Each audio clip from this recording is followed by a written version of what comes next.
Welcome to our home. My name is Robert Lewis, and to the best of my knowledge, I'm the father of the groom.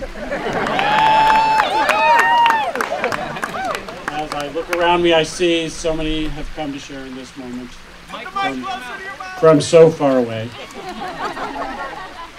Georgia, Florida, Arizona, Colorado, Illinois, Texas, even Australia and Israel. Anywhere else exotic? Tarzana, anybody? So a little bit of background on how this family came to this moment. I moved to California from New Jersey in 1980 with the ambition of siring an heir.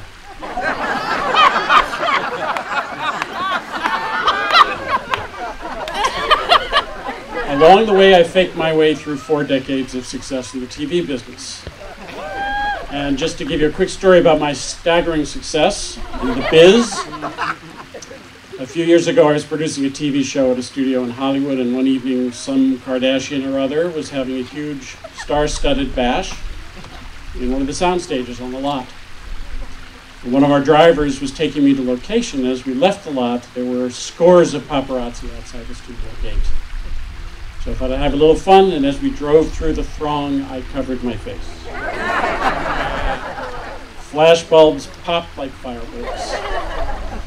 Then one of them ran in front of the car, got a good look at my puss, and said to his fellows, "It's nobody, guys. Nobody." Anyway, back to our story. On March 6, 1987, the luckiest day of my life, I met Donna Friedman,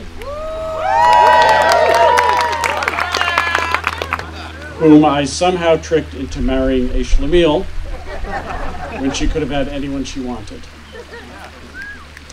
Donna is what I thought at the time was the rarest of things, a native California Jew. I later learned that the place is lousy with that. And she is the most good-natured, beautiful, and dearest life partner I could have dreamt of and had no right to deserve.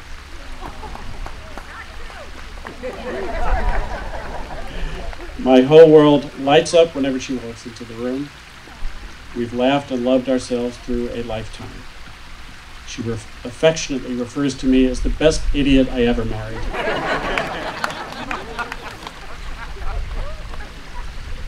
When we first met, Donna had a thriving clothing business. She sold her own line of clothes out of beauty salons at her own store.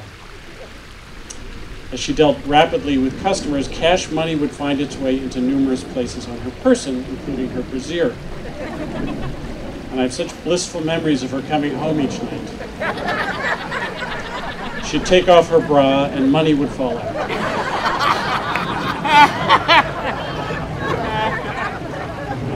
Gentlemen, take it from me, there's no better aphrodisiac than boobs that secrete currency.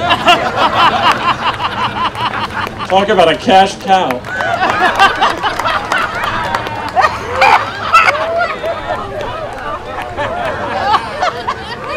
A few years later, Donna then tricked me into becoming a parent. And before long, we found ourselves in a delivery room at Tarzana Hospital, where I promptly fainted and fell to the floor.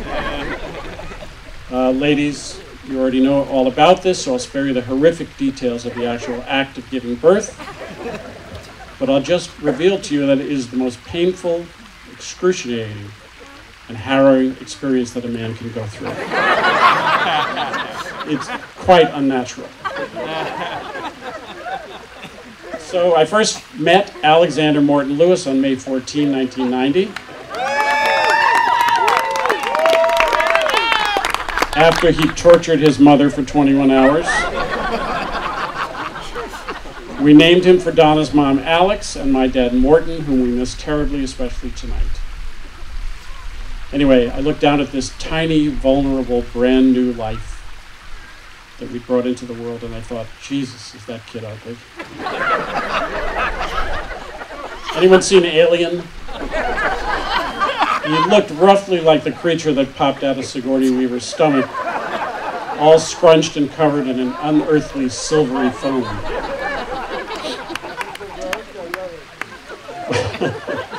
But he soon transformed into an adorable little toddler who looked nothing like either of us. I was convinced the hospital had given us the wrong baby. As I alluded to earlier, I'm still not entirely sure we got the right kid. Though I have to admit the schnoz is pretty convincing evidence of paternity. Alex was always a unique kid with a knack for language, which has stood him well in his chosen career. A few examples that occurred as he was learning new words in school when he must have been around 10. I killed a huge rattlesnake right over there, about that big around. You're supposed to chop the head off and bury it with a shovel because the head still contains venom. So Alex and I buried the snake's head, like I say, he's 10 years old.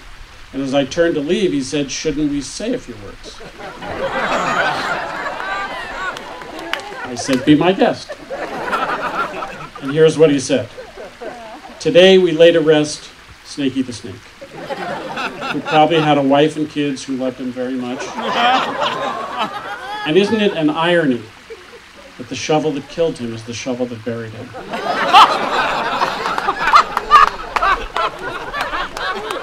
Another quickie from around the same time, Donna and Alex were talking, and somehow the topic was God and Robert. Alex was surprised to learn that Robert doesn't believe in God, and Donna said, "Your father doesn't believe in God, he doesn't believe in government, he doesn't believe in anything." Alex thought for a second, and then replied, "So Dad's a heathen." Perceptive kid. Last one, at about age 6 or 7, Alex was drawing a picture of an insect. As he was pointing out the body parts, he showed us the abdomen. We laughed. "Abdomen?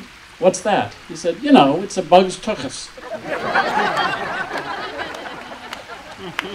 As long as I can remember, Alex wanted to be a performer, a fate I always tried to discourage him from.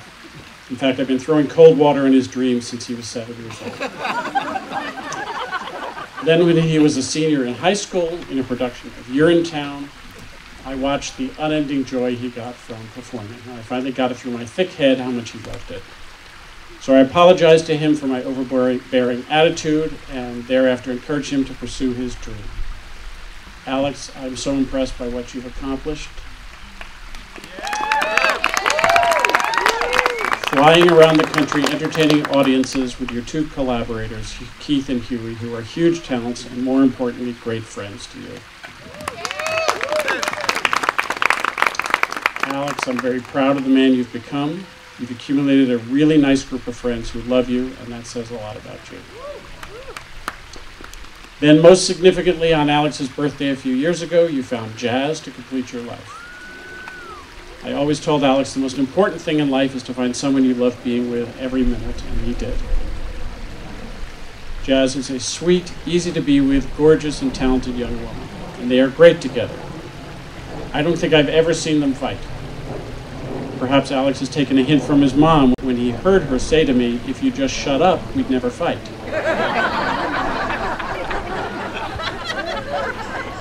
Walter and Gloria, thank you for creating this gentle, fun-loving creature and for allowing us to share her with you. We love having Jas as part of our family. They come over every weekend at their insistence, and it is so gratifying to know they want to spend time with us as we want to with them. Alex and Jas, I want you to look at all these faces. Everybody face them for a second. Look at these family and friends. They are all here because they love you and want to share in the happiness of this day. Try to engrave this image in your memory and remember this love forever. Almost done.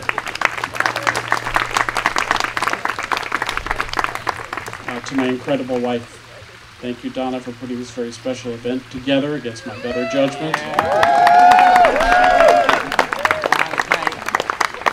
My Aunt Sylvia's wedding toast was always, "I wish you will be as happy as we thought we were going to be." Not true for us. Alex and Jas, I wish and know you will be as happy as Donna and I